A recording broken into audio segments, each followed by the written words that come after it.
World spine day 16 अक्टूबर के अवसर पर गुरुग्राम और नोएडा के प्रमुख स्पाइन विशेषज्ञ एकत्रित हुए ताकि स्पाइन सर्जरी में नवीनतम प्रगतियों पर चर्चा कर सकें। विशेष रूप से यह कि आधुनिक तकनीक कैसे रोगियों के परिणामों और रिकवरी को परिवर्तित कर रही है। एडवांसमेंट्स इन स्पाइन सर्जरी थीम के तहत पैनल ने रोबोटिक असिस्टेड और मिनिमली इन्वेसिव तकनीकों की बढ़ती भूमिका पर प्रकाश डाला, यह दर्शाते हुए कि नवाचार और सर्जिकल विशेषज्ञता कैसे एक साथ आकर अधिक सुरक्षित प्रक्रियाएं, कम जटिलताएं और तेज रोगी रिकवरी प्रदान कर रही हैं। संदीप वैश्य, एग्जीक्यूटिव डायरेक्टर एवं एचओडी इन न्यूरोसर्जरी एवं gamma knife Fortis hospital Gurugram ने कहा, आज हम स्पाइन स्वास्थ्य और उपचार प्रगति पर चर्चा करने के लिए एकत्र हुए, जिसमें 97 से 98% सफलता दर है। अधिकांश मरीज सर्जरी के बाद 1 या 2 दिनों के भीतर चलने लगते हैं। रोबोटिक तकनीक के साथ कट छोटे होते हैं, प्रिसीजन अधिक होता है और रिकवरी पहले की तुलना में बहुत तेज होती है। इसी भावना को प्रतिध्वनित करते हुए doctor Rahul Gupta, neurosurgeon, Fortis hospital Noida और एस्कॉर्ट्स ओखला ने जोर दिया कि तकनीक ने स्पाइन सर्जरी में क्रांति ला दी है। मैं डॉक्टर संदीप वैश्य हूँ।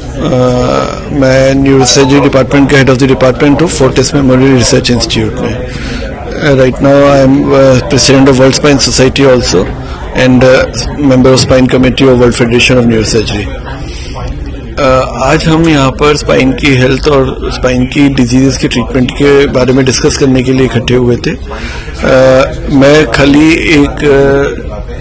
ये मैसेज देना चाहता हूँ कि लोग स्पाइन की सर्जरी से डरते हैं। स्पाइन की सर्जरी आज के ज़माने में बहुत एडवांस हो गई है, बहुत सेफ है। अधिकतर लोगों को जिनको सर्जरी की ज़रूरत है वो बिना किसी डर के सर्जरी करा सकते हैं। 98-97% सक्सेस रेट रहता है उनके अंदर। अधिकतर मरीज हमारे 1 से 2 दिन के बाद डिस्चार्ज होकर चले जाते हैं, चलना फिरना स्टार्ट कर सकते हैं। एंड नई टेक्नोलॉजी के कारण चीज़ें और बेहतर हो गई हैं। जैसे आजकल हम स्पाइन रोबोट यूज़ कर रहे हैं, उसमें कट साइज बहुत छोटा छोटा हो जाता है और प्रिसीजन बहुत ज़्यादा बढ़ जाता है सर्जरी का। स्पाइन के करीब 12 से 13 हजार तो किए होंगे। टाइमिंग पीरियड क्या रहता है नॉर्मल सर्जरी से? लाइक फॉर एग्जांपल अलग अलग सर्जरी में अलग अलग टाइम रहता है। कोई मेजर स्पाइन सर्जरी होती है 12-12 घंटे भी चल जाती हैं। जो बड़े फ्रैक्चर्स होते हैं, बड़े ट्यूमर्स होते हैं, चेस्ट खोल के भी करना पड़ता है उनको, फिर पीछे से स्क्रू वगैरह लगाते हैं तो बड़े लंबे चल जाते हैं।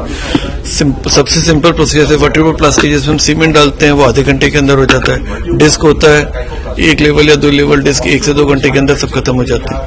अधिकतर पेशेंट छोटी सर्जरी के होते हैं वो तो नेक्स्ट डे डिस्चार्ज हो जाते हैं। इंडिया में किस किस स्टेट में अभी ये सर्जरी मतलब अवेलेबल है? स्पाइन सर्जरी हर स्टेट में, हर जगह का अपना एडवांसमेंट लेवल और इक्विपमेंट लेवल अलग अलग होगा, बट सर्जरी हर जगह अवेलेबल। नाम डॉक्टर राहुल गुप्ता है। मैं फोर्टिस हॉस्पिटल नोएडा और एस्कॉर्ट्स ओखला में न्यूरोसर्जन हूँ और मैं ब्रेन और स्पाइन सर्जरी करता हूँ। मैं क्वालिफाइड स्पाइन सर्जन। और आज हम इस प्रेस कॉन्फ्रेंस में जो बात कर रहे हैं वो बात कर रहे हैं latest technology in spine surgery.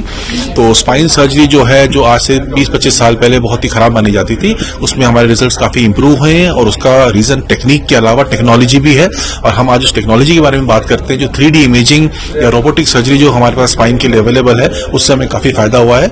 Definitely जो 3D इमेजिंग है और जो इंट्रा ऑपरेटिव इमेजिंग है, जो कि पहले सी आर्म के नाम से जाना जाता था, अब हम लोग ओ आर्म की तरह यूज कर रहे हैं, जिसमें हमें सीटी जैसी इमेजिंग मिलती है सर्जरी के टाइम पे। तो हमारा स्क्रू डालना, प्लेट लगाना या रॉड लगाना वो बहुत ज्यादा आसान हो जाता है, एक्यूरेट हो जाता है और उसमें सेफ्टी हमारी बढ़ जाती है। तो पेशेंट को कॉम्प्लिकेशंस कम से कम होते हैं। मिनिमली इन्वेजिव सर्जरीज होती है जिसमें कट ज्यादा नहीं लगता है, ताकि पेशेंट की रिकवरी अर्ली फास्ट हो और पेशेंट अपने पैरों पे जल्द से जल्द खड़ा हो जाए। हम बात कर रहे थे कि इन्फेक्शन बड़ा कॉमन है, ट्यूबरक्लोसिस अभी भी बड़ी कॉमन है। डॉक्टर्स में भी 0.1% डॉक्टर्स में ट्यूबरक्लोसिस हो जाती है, खासकर स्पाइन की ट्यूबरक्लोसिस। ट्रॉमा बहुत कॉमन है, रोड ट्रैफिक एक्सीडेंट बहुत कॉमन है, क्योंकि लोग अभी भी ट्रैफिक रूल्स इंडिया में फॉलो नहीं करते हैं, तो उस केस में सर्जरी की जरूरत पड़ती है। जैसे जैसे लोगों की एज बढ़ती जा रही है, 70-80 साल आजकल कॉमन एज हो गई है, तो डीजेनरेटिव चेंजेस स्पाइन के बड़े कॉमन हो गए हैं। तो उस केस में भी हमारे को कभी कभी सर्जरी की जरूरत पड़ती है, यानी 2 से 4% लोगों को सर्जरी की जरूरत पड़ती है अगर पेशेंट को परसिस्टेंट बैक पेन है।